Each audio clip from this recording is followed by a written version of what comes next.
गुरु शिष्य की परंपरा भारत की प्राचीन संस्कृति का सबसे बड़ा हिस्सा रहा है और इसी परंपरा को आज तक इसलिए संजो कर रखा गया है क्योंकि सनातन परंपरा में गुरु को ईश्वर से भी ऊंचा दर्जा दिया गया है।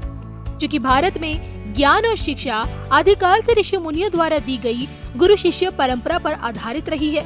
इस वजह से गुरु को सर्वोपरि माना गया। गुरु से शिष्य को मिलने वाला ज्ञान ही उसके जीवन को दिशा देता है।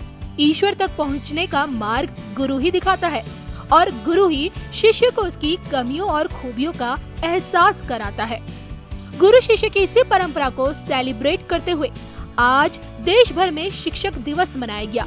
इस खास मौके पर देश के प्रधानमंत्री नरेंद्र मोदी ने शिक्षकों से संवाद किया, गुरु मंत्र दिया, ये तक कहा कि अगर माँ जन्म देती है तो गुरु जीवन देता है।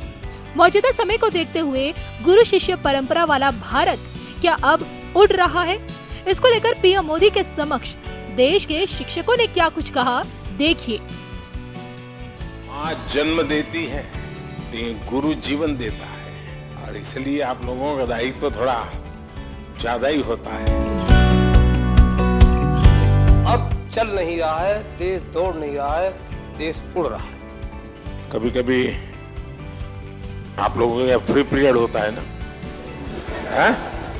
तो आज अपना फ्री पीरियड हो जाएगा, सिलेबस के बाहर ही करेंगे। सबसे पहले तो आप सबका स्वागत है, क्योंकि हमारे यहाँ कहा जाता है कि जब अतिथि आपके घर आते हैं और अतिथि की चरण रज जब आपके घर में पड़ती है तो ईश्वर का रूप होती है। तो आप मेरे यहाँ मेहमान हैं और आपकी चरण रज आज मेरे घर में आई है, तो मैं बहुत भाग्यशाली हूँ। तो उससे इसलिए आप सबका यहाँ आने के लिए बहुत बहुत धन्यवाद। जनमानस, छोटे से छोटा बच्चा और बुजुर्ग आदमी 100 वर्ष का भी जानता है कि परिवर्तन एक तरफा नहीं है, परिवर्तन चौतरफा है और देश अब चल नहीं रहा है, देश दौड़ नहीं रहा है, देश उड़ रहा है। पर्यावरण संरक्षण और संवर्धन का भारतीय संस्कृति में बहुत ही जड़ें मजबूत हैं।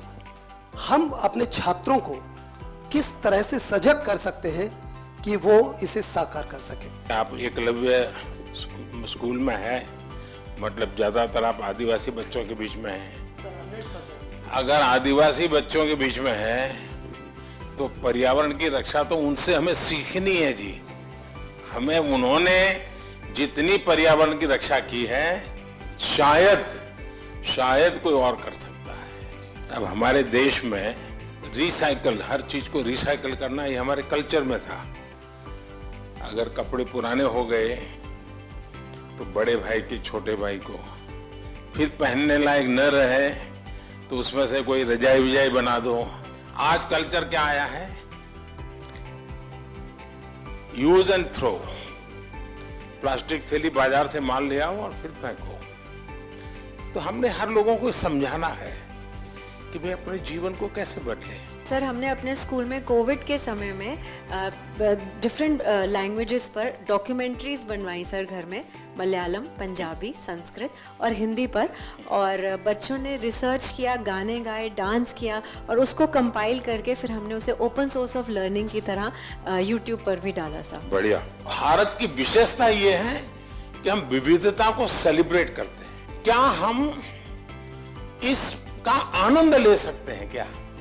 अगर मान लीजिए आप तय करें कि चलो भाई 2024 हम केरल ईयर मनाएंगे स्कूल में, तो 24 में जितने कार्यक्रम होंगे, अच्छा दिवाली है तो अच्छा चलो भाई केरल में कैसे दिवाली करते हैं, एक अपनी दिवाली, एक केरल वाली दिवाली।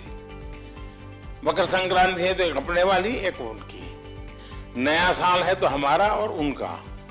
तो स्कूल के बच्चों को केरल में साल भर क्या क्या होता है वो सीखने को मिलेगा।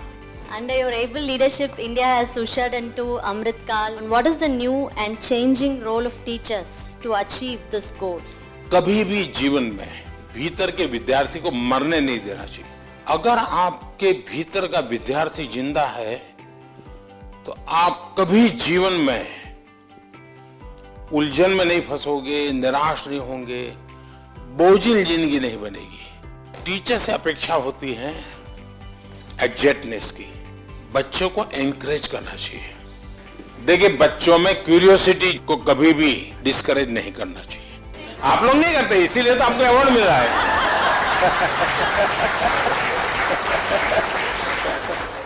आपकी तरफ जब मैं देखता हूँ, आप देश, इतने महान देश के सारे काम इतनी आसानी से कर रहे हैं। आप अंतर्राष्ट्रीय स्तर पर भी भारत का नाम इतना ऊंचाई पे रहे, इसलिए हर रोज निरंतर प्रयास कर रहे हैं। फिर भी आप अपने चेहरे पे वो तेज, आपकी हंसी, आप जिस तरह से हम लोगों को अभी एक एंटरटेन कर रहे हैं, इस तरह से हमें लगता है कि हमारे क्लास के बच्चे भी उसी तरीके से हमारी तरफ देखे जैसे हम आपकी तरफ देख रहे हैं। अच्छा, आप लोग स्कूल में पढ़ाते ना, पर प्रकाशित है, पर प्रकाशित पढ़ाते ना, तो मेरा जो तेज है ना, वो 140 करोड़ लोगों का जो तेज है ना, जो रिफ्लेक्ट होता है इसके कारण।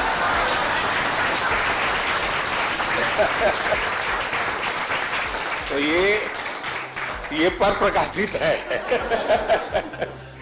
आप ये मान के चलिए, जो ये कभी आपको ये कहता है कि आज मेरे पास टाइम नहीं है, तो मान के चलिए वो झूठ बोलता है। वो झूठ बोलता है। कभी टाइम की कमी होती ही नहीं जी। लेकिन हमें मालूम नहीं है कि हम अपना टाइम कहां गंवा रहे हैं, हमें पता ही नहीं। अब तय करना है कि हमें समय वेस्ट करना है कि समय इन्वेस्ट करना है। दूसरा, आपको सामान्य जीवन में देखा होगा, काम करने की कभी थकान नहीं होती जी, काम न करने की थकान होती है। मैं मन से मानता हूं, टीचर देश के लिए सर्वाधिक देश को बनाने में योगदान देने वाला ऐसा काम आपके पास है। आप देश बदल सकते हैं, जीवन बदल सकते हैं, आप सदी बदल सकते हैं। ये सामर्थ्य आपके अंदर होता है। परमात्मा आपको शक्ति दे। बहुत बहुत धन्यवाद।